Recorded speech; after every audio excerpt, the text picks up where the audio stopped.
Kidlat News Updates.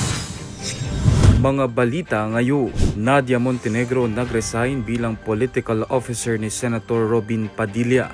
Mga sundalong sugatan sa engkwentro laban sa top 2 most wanted criminal sa Sulu binigyang parangal ng Philippine Army. Jaime Santiago mananatili sa pwesto hanggang makapili ng pamalit bilang NBI Director. Ako po si Cesar Soriano para ihatid ang mga nangungunang mga balita sa buong kapuluan.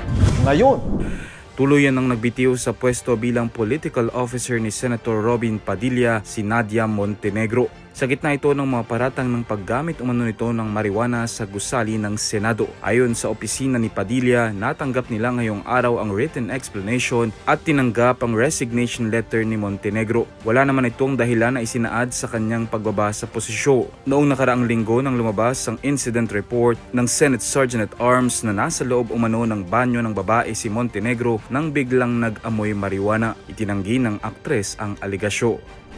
Ginawaran ng pagkilala ng 11th Infantry Division ng Philippine Army ang tatlong sugatang sundalo sa engkwentro laban sa lawless elements sa Maimbong Sulu noong Agosto 16. Personal na iginawad ni 11ID at Joint Task Force Orion Commander Major General Leonardo Peña ang Wounded Personnel Medal kina Corporal Richard Saino, Corporal Harold Ugay at Private First Class Aldwin Renz Dindi. Nagpapagaling ang tatlo sa Camp Navarro General Hospital sa Zamboanga City habang si Private First Class Jumel Tamboong naman ay nakakonfine sa Camp Bautista Station Hospital sa Hulo.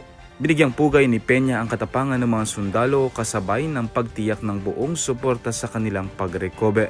Kabilang sila sa operasyon para arestuhin ang top 2 most wanted criminal sa Sulu na si Alganer Dahim na nauwi sa madugong engkwentro at pagkamatay ng sospe. Kasunod ng paghahain ng resignation noong nakaraang linggo, mananatili muna bilang direktor ng National Bureau of Investigation o NBI si Jaime Santiago habang hinihintay ang kanyang magiging kapalit.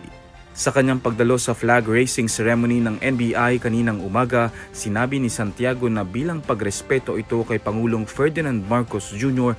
na siyang nagtalaga sa kanya. Pinabulaanan din ito ang ulat ng kanyang pagbibitiw sa pwesto dahil sa kasalukuyang administrasyon.